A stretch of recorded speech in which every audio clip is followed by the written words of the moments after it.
स्वागत है आप सभी का फिर से एक नए वीडियो में। इस वीडियो में हम बात करेंगे एक स्टॉक के बारे में, लेकिन सबसे पहले क्लियर कट डिस्क्लेमर कि ये वीडियो सिर्फ रिसर्च या एजुकेशन पर्पज के लिए है। यहाँ पे किसी भी तरह से बाय सेल का रिकमेंडेशन नहीं रहेगा।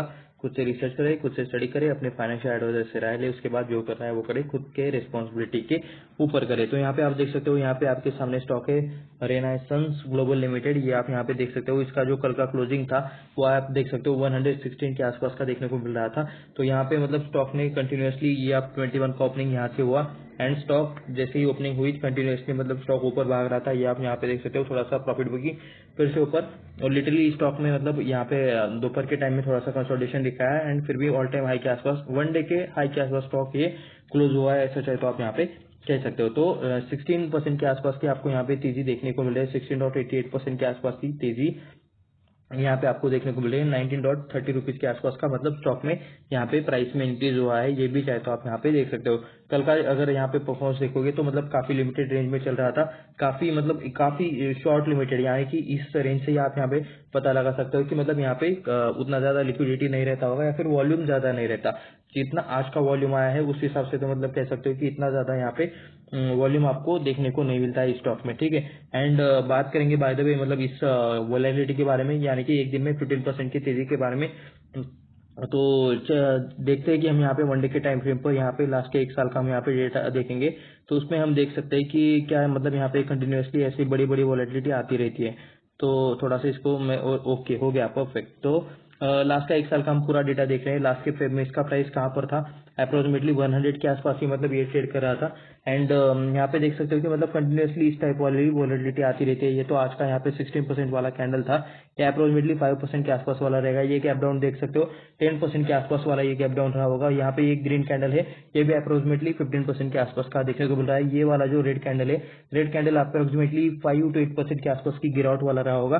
तो ओके, ये वाला ग्रीन कैंडल भी देख सकते हो, ये वाला भी ग्रीन कैंडल देख सकते हो।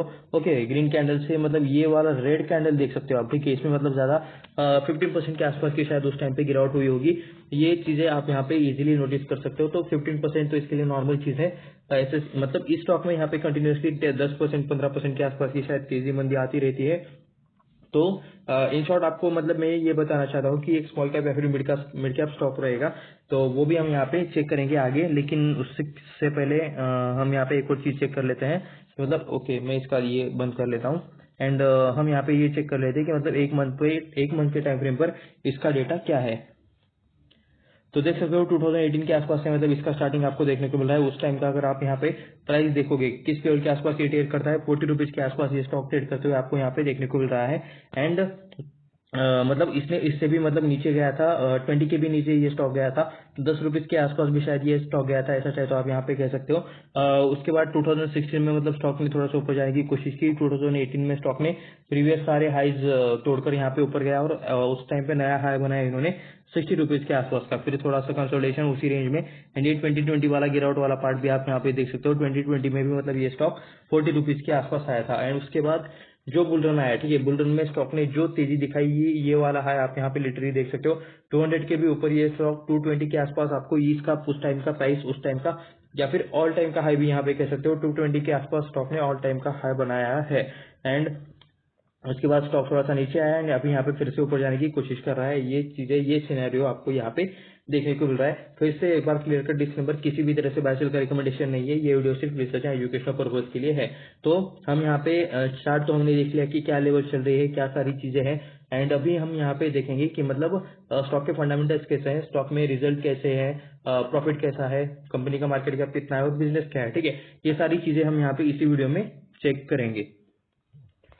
तो यहाँ पर हम आ चुके हैं स्क्रीनर पर, रेनेसांस के इस पर हमने यहाँ पे चेक कर रहे हैं ये चीजें। तो ये आप यहाँ पे देख सकते हो, Renaissance Global Limited RGL was incorporated in 1989 as Mayur Gems, okay gems यानी कि ज्वेलरी। उसके बाद ज्वेलरी एक्सपोर्ट प्राइवेट लिमिटेड।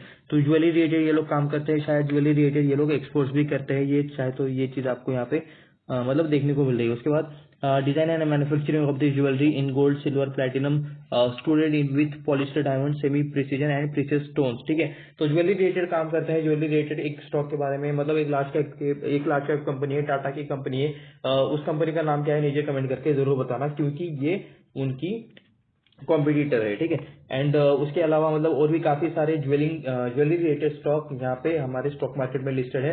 वैसे आपको कितने नेम्स पता है तो कह सकते हो कि यहाँ पे ये लोग क्या करते हैं, एक्सपोर्ट करते हैं ज्वेलरी रिलेटेड, डिजाइन करते हैं, मैन्युफैक्चर करते हैं, silver, platinum, student, polish, diamonds, ये सारे इसमें ये लोग काम करते हैं। मैन्युफैक्चरिंग ऑफिसेस इनके कहाँ, यहाँ पे मुंबई में है, गुजरात में है, विद सब्सिडीज, ठीक है। यहाँ पे इनके सब्सिडीज कहाँ पर है, यूएस में है, यूके है, मिडिल ईस्ट में है, एंड यहाँ पे मेन लैंड चाइना में भी इनके सब्सिडीज देखने को मिल रहे हैं। तो ये आप यहाँ पे देख सकते हो इस बिजनेस रिलेटेड थोड़ी सी चीजें। एंड इसका मतलब हम यहाँ पे वेबसाइट भी विजिट करेंगे, वेबसाइट पर इनके बिजनेस के बारे में और थोड़ी सी ज्यादा एक्स्ट्रा डिटेल्स रहती है, वो भी हम यहाँ पे देखेंगे। तो 134 के आसपास का प्राइस देखने को मिल रहा है, 16.88% के आसपास की तेजी आपको यहाँ पे इस स्टॉक में देखने को मिल रही है। मार्केट कैप कितना है, 1258 करोड़ के आसपास है। स्मॉल कैप कंपनी है, स्मॉल कैप 500,000 करोड़ के आसपास रहता है। अगर वो 5,000 करोड़ से मतलब ज्यादा रहा तो उसको आप ये बोल सकते हो, ठीक है, मिड कैप बोल सकते हो। ये कोई मतलब फिक्स रूल नहीं है। स्मॉल कैप का डिफिनेशन क्या रहता है, एक्चुअली उसका डेफिनेशन नहीं रहता। छोटी छोटी जो कंपनीज रहती है 1,000 करोड़ 2,000 करोड़, तो ऐसी वाली कंपनीज को आप स्मॉल कैप कह सकते हो, जिसका मार्केट कैप छोटा है, ठीक है। अभी कैसा है मतलब ये चेंज होता रहता है क्योंकि मार्केट कैप कंटिन्यूसली बढ़ता है। पहले मतलब अगर 10-20 साल पहले देखोगे तो मतलब लाखों में जिसका मार्केट कैप होता था वो लार्ज कैप था। उसके बाद मिडिल वाली कंपनीज मिड कैप, तो धीरे धीरे यहाँ पे मार्केट कैप का जो रेशियो रहता है वो बढ़ रहा है। तो इस वजह से ये भी स्मॉल कैप कंपनीज है 5,000 करोड़ के अप्रोक्सीमेटली, मतलब यहाँ पे कोई फिक्स डेफिनेशन नहीं है, लेकिन ये बोल सकते हो कि मतलब 5,000 8,000 करोड़ के ऊपर जो कंपनीज है वो मिड कैप रहती है, उसके पीछे के या फिर उसके नीचे के जो कंपनीज है वो स्मॉल कैप रहती है। ये फिक्स फॉर्मूला नहीं है, ठीक है, इसको बस अंडरस्टैंडिंग से समझो क्योंकि मार्केट कैप्स कंटिन्यूसली बढ़ते हैं जैसे इन्फ्लेशन बढ़ता है। तो होप्सो कि मतलब मैं जो पॉइंट आपको समझाने की कोशिश कर रहा हूँ वो आपको समझ में आया होगा। तो 1285 करोड़ के आसपास का मार्केट कैप है, स्मॉल कैप कंपनी है, इसलिए यहाँ पे 10% 15% की तेजी हमेशा तेजी या फिर मंदी होती रहती है। करंट प्राइस देख सकते हो 134 के आसपास है। एक साल के अंदर का हाई देखोगे तो 136 के आसपास का देखने को मिल रहा है, एंड शायद अभी हुआ है, ठीक है। एक साल का जो हाई मतलब वो आज का भी हो सकता है, सिर्फ यहाँ पे मतलब ₹2 से मतलब ये स्टॉक आपको नीचे देखने को मिल रहा है आज के हाई से, और ₹80 के आसपास आपको यहाँ पे एक साल के अंदर का लो देखने को मिल जाएगा।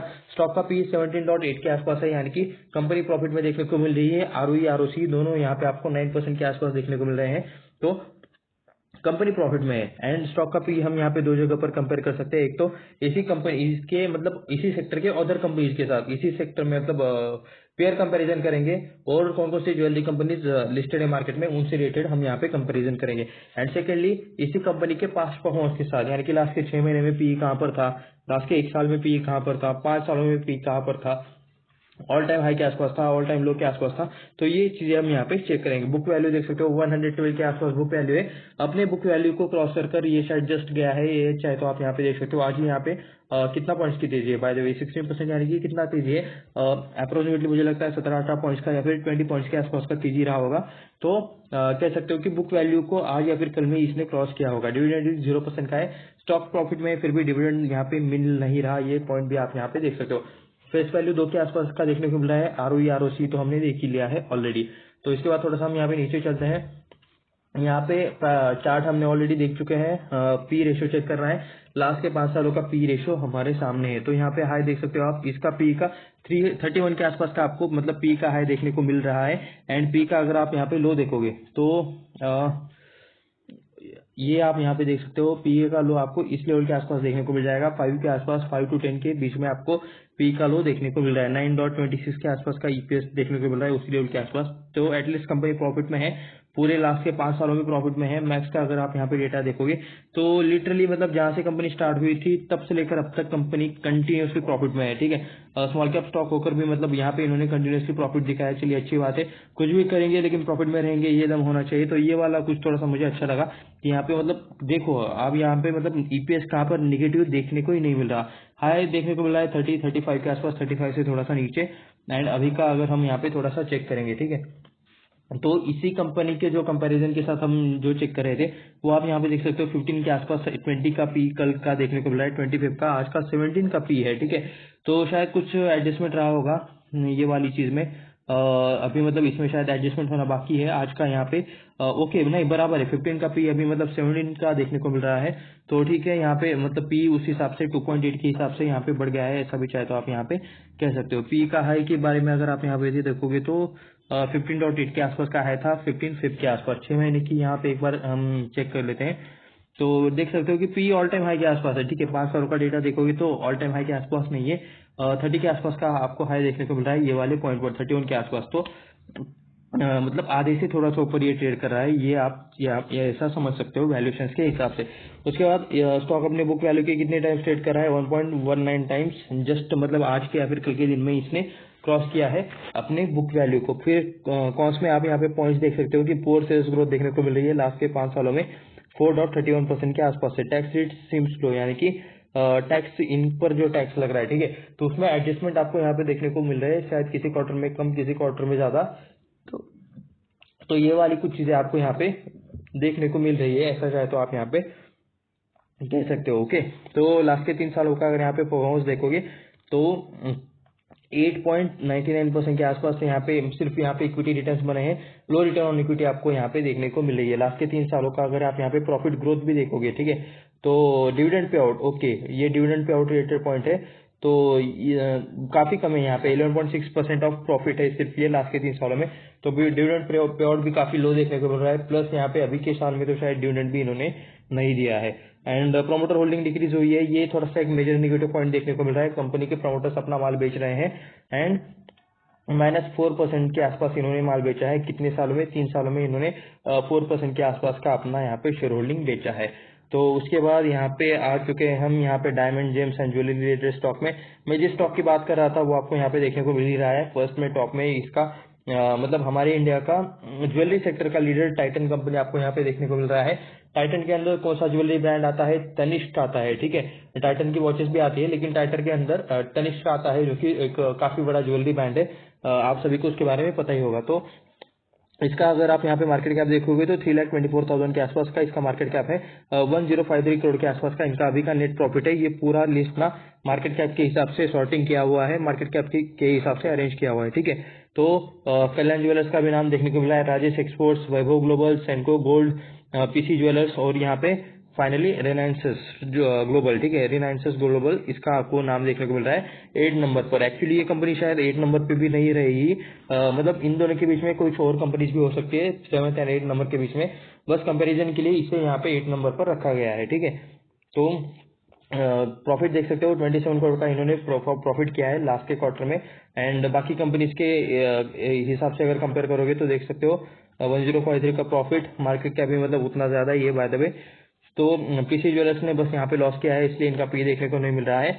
एंड बाकी सबके पी के कंपैरिजन में आपको राजेश एक्सपोर्ट का पी यहाँ पे 13 का देखने को मिल रहा है, इनका 17 का देखने को मिल रहा है। तो ये थोड़ा सा डिफरेंस है, तो आप यहाँ पे देख सकते हो बाय द वे। लेकिन इनका प्रॉफिट सिर्फ 12 करोड़ का है, इनसे ज्यादा प्रॉफिट इनका है, ठीक है। तो ये भी चीज आपको यहाँ पे देखने को मिल रही है।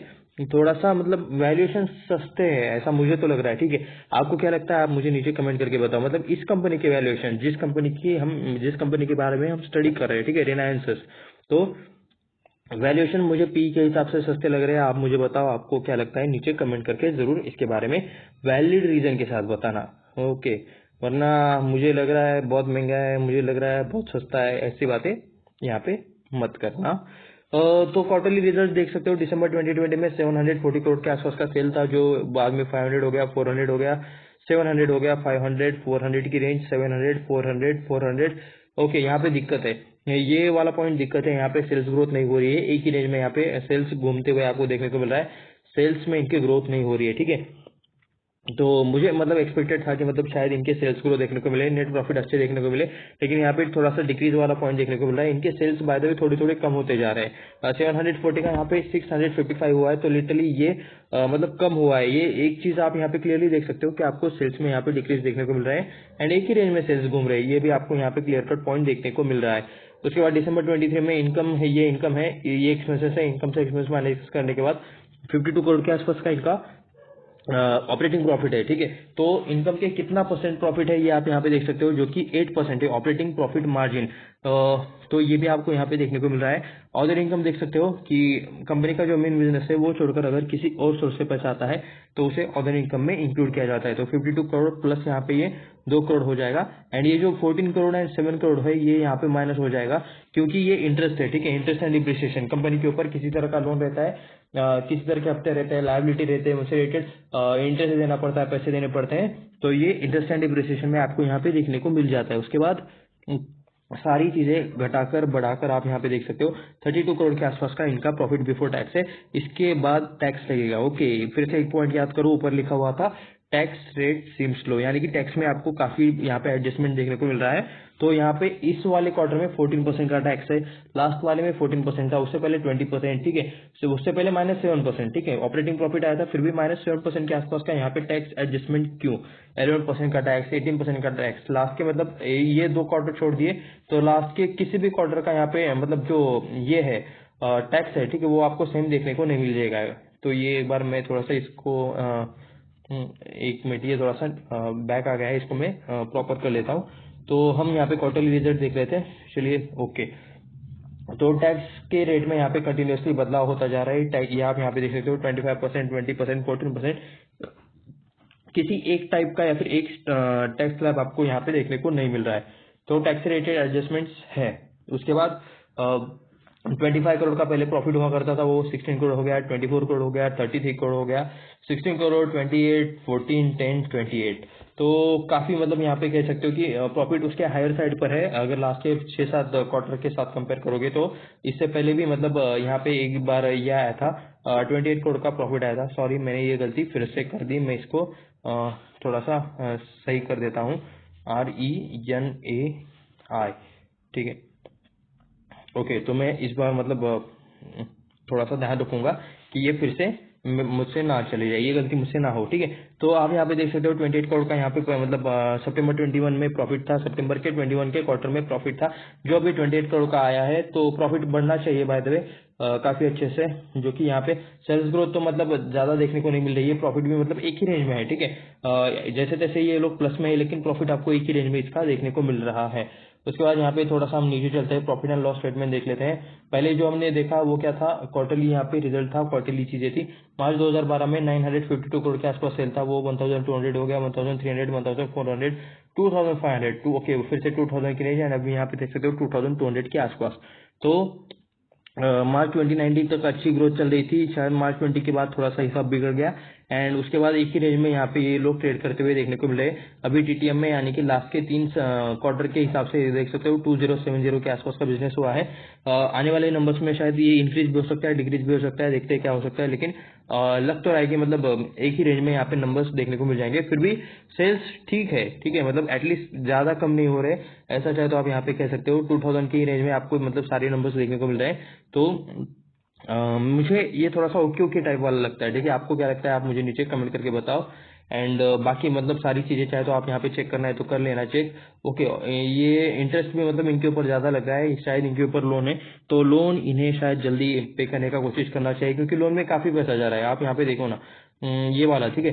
तो 51 करोड़ इंटरेस्ट जा रहा है, 32 करोड़ का यहाँ पे डिप्रिसिएशन जा रहा है, 173 करोड़ ये लोग एक साल में ऑपरेटिंग प्रॉफिट में कमा रहे हैं, उसमें से 50 करोड़, 32 करोड़, तो इतना पैसा तो इंटरेस्ट एंड डिप्रिसिएशन में ही जा रहा है। तो शायद इन्हें लोन को मतलब थोड़ा सा सीरियसली लेने की जरूरत है। तो मतलब इनका काफी ज्यादा पैसा बच जाएगा अगर इनका लोन अगर पेमेंट हो जाएगा तो, या फिर लोन रिलेटेड कुछ ये लोग क्लियर कर देते हैं तो उसके बाद नेट प्रॉफिट देख लेते हैं 34 करोड़, 15, 20, ओके, 40 के रेंज में आ गया। उसके बाद 60 रेंज, 70 रेंज, 88 रेंज, 42 यहाँ पे डीप आ गया था। तो कोविड वाला छोड़कर, ये दो वाले कोविड वाले छोड़कर हम यहाँ पे इग्नोर कर देते हैं। 106, ओके, फर्स्ट टाइम 3 डिजिट में, एंड यहाँ पे 87 करोड़ के आसपास, तो 106 का 87 हुआ है, ठीक है। फिर भी कह सकते हैं कि ओके ओके टाइप वाली चीजें आपको यहाँ पे देखने को मिल रही है।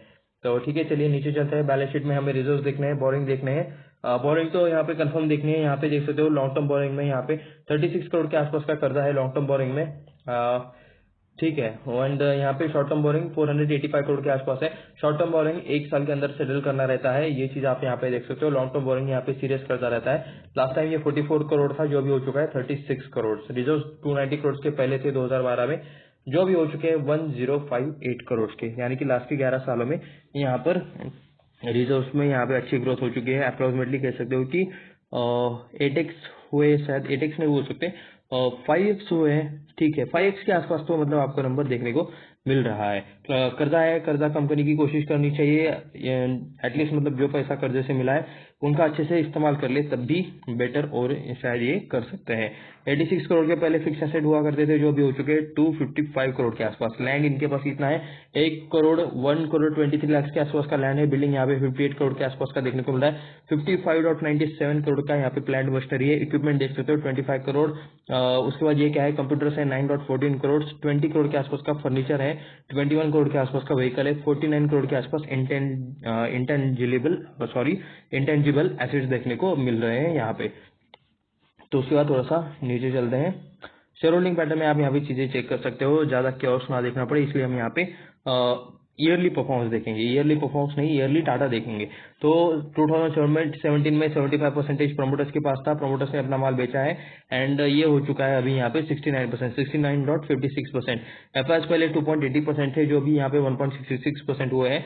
एफआईएस ने भी थोड़ा सा माल बेचा है, प्रमोटर्स ने माल बेचा है। डीआईएस ने क्या किया है, 0.06% पहले था, तो लिटल थोड़ा सा ही डीआईएस ने खरीदा है, ज्यादा कुछ खरीदा नहीं है, कभी भी छोड़ के भाग जा सकते हैं, ठीक है। तो गवर्नमेंट 0% पहले था, अभी भी 0% है, या फिर 0% से भी थोड़ा सा कम का हिस्सेदारी है, इसलिए तो यहाँ पे हमें गवर्नमेंट देखने को मिल रहा है। उसके बाद पब्लिक देखोगे तो 22.14% के आसपास पहले हिस्सा था, अभी ये 28% हो चुका है। प्रमोटर्स ने बेचा है, एफआईएस ने बेचा है, डीआईएस ने लिटल मतलब ना के बराबर ही खरीदा है। गवर्नमेंट का तो 0% से भी कम देखने को मिला है। तो इन शॉर्ट बचा कौन, पब्लिक, ठीक है। बचे हुए मेंबर पर सब यहाँ पे माल उतारते हैं। तो यहाँ पे एक्चुअली मुझे गवर्नमेंट पर क्लिक करना था, कुछ दिख नहीं रहा, चलिए जाने देते हैं, प्रमोटर्स देख लेते हैं। तो यहाँ पे अनिवेद ये फैमिली आपको यहाँ पे देखने को मिल रही है। सुमित निरंजन शाह, इनका यहाँ पे अनिवेद फैमिली ट्रस्ट है, इनके पास यहाँ पे 21.47% का इस कंपनी का हिस्सेदारी है। कोठारी डिसेंडेंट्स प्राइवेट ट्रस्ट, तो इनके पास यहाँ पे निरंजन अमृतलाल शाह, तो इनका यहाँ पे 13% का हिस्सेदारी है, 13.90% के आसपास। सुमित निरंजन शाह 0.19%। उसके बाद ये क्या है, इनका Niranjan family private trust, Sumit and Shah, तो ये इनके पास 13% का हिस्सेदारी है। तो शाह फैमिली, आहूजा फैमिली आपको यहाँ पे देखने को मिल रही है। हितेश महेंद्र शाह, निरंजन अमृत लाल शाह, पिंकी धीरेन शाह, विशाल धीरेन शाह, तो ये जो कुछ फैमिली है ना, इन सब के मतलब आपको नेम सर्च करना है लिंक्डइन पर या फिर गूगल पर। लिंक्डइन पर सर्च करोगे तो इनसे रिलेटेड क्वालिफिकेशन क्या है, एजुकेशन क्या है, एक्सपीरियंस क्या है, जॉब रोल क्या है, ये सारी चीजें आपको वहां पर देखने को मिल जाएंगी। एंड प्लस इनका जो वेबसाइट रहता है, ठीक है, प्रोमोटर्स में ये लोग हैं, मैनेजमेंट में भी 100% यही लोग आपको मिलेंगे कंपनी के वेबसाइट पर। तो वहां पर वेबसाइट पर भी इनसे रिलेटेड आपको डेटा देखने को मिल जाएगा कि इनका मतलब क्या सारी चीजें हैं। तो वो हम यहाँ पे एक्चुअली इस वीडियो में भी देखेंगे कि मतलब वेबसाइट तो हम यहाँ पे इस वीडियो में चेक करेंगे ही, लेकिन मैनेजमेंट के बारे में आपको मैक्स चीजें पता रहनी चाहिए। तो उसके बाद एफआईआर में देख लेते हैं एक बार यहाँ पे कौन कौन अपना हिस्सा कम ज्यादा करता रहता है। एलेरा इंडिया अपॉर्चुनिटीज फंड लिमिटेड, ये आपको यहाँ पे देखने को मिल रहा है, ये अपना हिस्सा यहाँ पे कम ज्यादा करते रहते हैं। तो ठीक है, अभी हम यहाँ पे देख लेते हैं कि कितने टाइम में इन्होंने कितने रिटर्न्स दिए हैं। रिलायंस ग्लोबल लिमिटेड 135 के आसपास स्टॉक का प्राइस चल रहा है। एक दिन में यहाँ पे 18% की रिटर्न्स है। 5 दिनों का अगर आप यहाँ पे बात करोगे तो 15.42% की रिटर्न है। एक महीने की बात करोगे तो 21.36% की रिटर्न है। 6 महीने की अगर आप यहाँ पे बात करोगे तो 41.15% की रिटर्न है। इस ईयर के स्टार्टिंग से अगर आप बात करोगे तो 13.35% की रिटर्न देखने को मिल रहे हैं। एक साल की बात करोगे तो 55% के आसपास के रिटर्न आपको यहाँ पे देखने को मिल रहे हैं। 5 सालों की हम यहाँ पे बात कर लेते हैं तो 129% की रिटर्न है।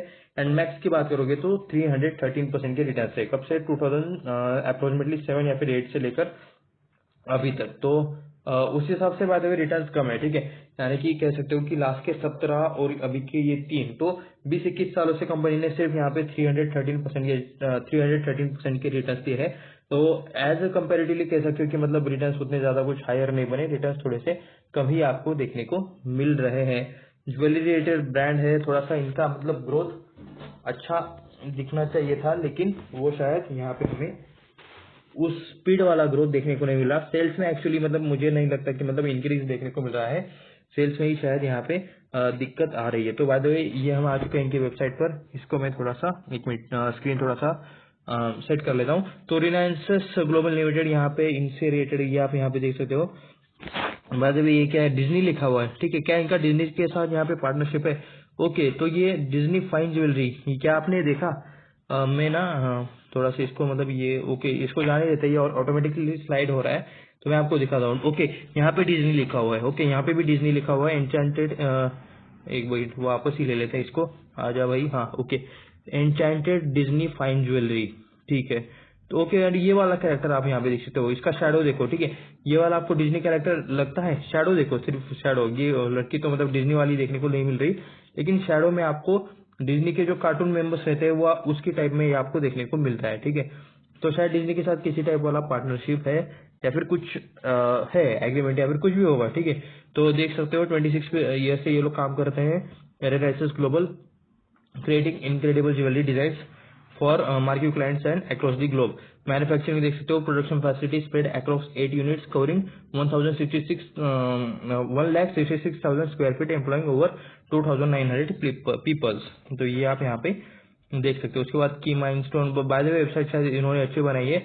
यहाँ पे शाह आपको देखने को मिल रहे हैं, mister Niranjan Amritlal Shah, chairman Emirates, Emirates ही लिखा हुआ है। तो मुझे लगा था चेयरमैन यहाँ पे रिलायंस लिखा होगा, लेकिन इमिरेट्स के अगर ये चेयरमैन है तो क्या मतलब इनकी और भी कंपनीज है और ये इनके सब्सिडरीज है। जी हाँ, ये आप यहाँ पे देख सकते हो, दुबई। जी हाँ, इमिरेट्स का नाम आती है यहाँ पे, मतलब दुबई आना ही आना चाहिए। तो और सब्सिडीज में देख सकते हो, रिलायंस ज्वेलरी न्यूयॉर्क, यहाँ पे भी इनका मतलब सब्सिडी है। जे जेम्स यूएसए में भी इनका सब्सिडी है। Very gold jewellery DMCC Dubai. उसके बाद एक मिनट में यहाँ पे मतलब ओके, उसके बाद यहाँ पे दुबई में भी देख सकते हो। ये पूरा आप यहाँ पे देख सकते हो कहाँ कहाँ पर इनकी सब्सिडीज है। यहाँ पे मैं क्लिक नहीं करूंगा कहीं पर, क्योंकि क्लिक करने के बाद शायद मतलब वो कुछ ओपन हो जाएगा या फिर कुछ यहाँ पे मतलब शो हुआ था, ठीक है। यहाँ पे मतलब नेम शो हो रहे हैं या फिर ओके, अभी तो मतलब ओपन ही हो गया, ठीक है। लेट्स सी क्या ओपन हो रहा है। शायद अब वेबसाइट पर ही वापस आ चुका है। अबाउट ओके, जी हाँ, वेबसाइट पर वापस आ चुके हैं। ये देख सकते हो, ये तो मतलब चेयरमैन थे। बाकी टीम के बारे में देखना है तो ये देख लो यहाँ पे, हितेश शाह, उसके बाद नेविली टाटा एंड कुछ बाकी चीजें। बाय द वे स्क्रीन थोड़ा सा मतलब ओके, वेबसाइट लोड नहीं हो रही थी, अभी हो रही है। Sumit Niranjan Shah, non executive chairman and global CEO, managing director Hitesh Shah. तो क्या इनके ऊपर क्लिक करने के बाद हमें यहाँ पे इनसे रिलेटेड डिटेल्स देखने को मिल जाएगी? लगता तो नहीं, ठीक है। इनके बारे में अगर डिटेल्स जानना हो तो इनके ऊपर भी क्लिक नहीं हो रहा, ठीक है, जाने देते हैं। ये कुछ मैं इसको थोड़ा सा जूम आउट कर लेता हूँ। तो ये देख सकते हो मतलब corporate social responsibility, corporate related काम करना हर कंपनी करती है। इन्वेस्टर रिलेशन रिलेटेड चीजें हैं। और प्रेजेंस में आप यहाँ पे देख सकते हो, ये इनकी प्रेजेंस है। तो ये कुछ यहाँ पे ये है, ठीक है। तो ये इंडिया है एंड ये दुबई है, ये वाला पार्ट इंडिया है एंड ये वाला पार्ट दुबई है, ये आप यहाँ पे देख सकते हो। और ये कुछ बाकी जगह पर भी यहाँ पे इनका प्रेजेंस देखने को मिल रहा है। एंड इनका कॉन्टैक्ट ऑफिस यहाँ पे इंडिया में कहाँ है? अंधेरी में है, मुंबई में है। ये भी चाहे तो आप यहाँ पे देख सकते हो। डिस्क्लेमर पॉलिसी, ये तो चलो main links, manufacturing, core team and बाकी सारी चीजें।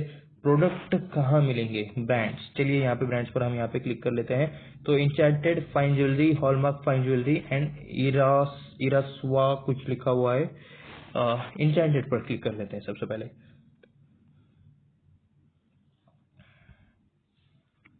तो हमारे सामने extra ordinary moment, dream a little related, कुछ एडवर्टाइजिंग रिलेटेड है। यहाँ पे कुछ डिजाइन है ज्वेलरी के जो आप यहाँ पे देख सकते हो। Enchanted Disney fine jewellery allows every woman to beautiful express inner princess, ठीक है। अंदर के मतलब शैतान को नहीं, शैतान नहीं, प्रिंसेस को जगाने की बात की जा रही है। तो ये आप यहाँ पे देख सकते हो। तो बाकी मतलब ज्वेलरी रिलेटेड चीज है। इनके वेबसाइट को भी विजिट करना है तो कर सकते हो। क्या क्या इनके प्रोडक्ट्स है ये चाहे तो आप यहाँ पे देख सकते हो। कुछ यहाँ पे अलग अलग तरह के ज्वेलरी रिलेटेड डिजाइन आपको देखना है तो आप यहाँ पे देख सकते हो। तो ब्रांड्स में यहाँ पे फिर से एक बार क्लिक कर लेता हूँ एंड ओके, डिस्कवर रेजिनेंस और की माइलस्टोन सब्सिडीज। एक बार सब्सिडीज पे क्लिक करोगे तो ये कुछ सब्सिडीज है जो कि हमने वो पहले ही देखी। मैन्युफैक्चरिंग पर एक बार मैं क्लिक करके देखता हूँ, ठीक है, कि मतलब कहाँ कहाँ पे क्या मैन्युफैक्चरिंग, मतलब काफी शॉर्ट में पढ़ा था, हमने पढ़ा था मैन्युफैक्चरिंग रिलेटेड, लेकिन काफी शॉर्ट में था। डिस्कवर एनालिसिस, ओके, मैन्युफैक्चरिंग, ठीक है। चलिए नीचे चलते हैं। इनोवेशन एंड डिजाइन, उसके बाद ऑपरेशन, उसके बाद ओके। बाय द वे काफी मतलब इनके पास फीमेल एंड मेल्स एम्प्लॉय ये शायद दोनों देखने को मिल रहे हैं। ये आप यहाँ पे देख सकते हो। यहाँ पर तो ज्यादातर फीमेल्स ही है, उन्हीं को मतलब पता रहता है कि मतलब डिजाइन कैसे होनी चाहिए और क्या, मतलब उन्हें ज्यादा आइडिया आता है एज कम्पेयर टू मेल्स। ऐसा चाहे तो आप यहाँ पे कह सकते हो, क्योंकि फाइनल यूज करने वाले, प्रोडक्ट यूज करने वाले मेंबर्स भी मतलब लड़कियां ही रहते हैं, ठीक है। ये भी चीज आपको मतलब पता रहना चाहिए। तो ये आप देख सकते हो इनके पास के मतलब ये एम्प्लॉयज है एंड यहाँ पे टेक्नोलॉजी ऑपरेशन, ये सारी चीजें यहाँ पे चलते हुए आपको यहाँ पे देखने को मिल रहा है। ये शायद डिजाइन कर रही है मैडम। ओके, ये अलग अलग डिजाइन बना रही है, ऐसा चाहे तो आप यहाँ पे कह सकते हो। तो ये था थोड़ा सा इस कंपनी से रिलेटेड थोड़ा सा एनालिसिस वाला वीडियो। कि किसी भी तरह से ये बाय सेल का रिकमेंडेशन नहीं है, ये मैं आपको क्लियर कर डिस्क्लेमर दे देता हूँ। ऐसे ही और वीडियोस देखने के लिए चैनल को सब्सक्राइब करें, वीडियो को लाइक करें, अपने दोस्तों के साथ शेयर भी करें। मिलते हैं नेक्स्ट वीडियो में, धन्यवाद।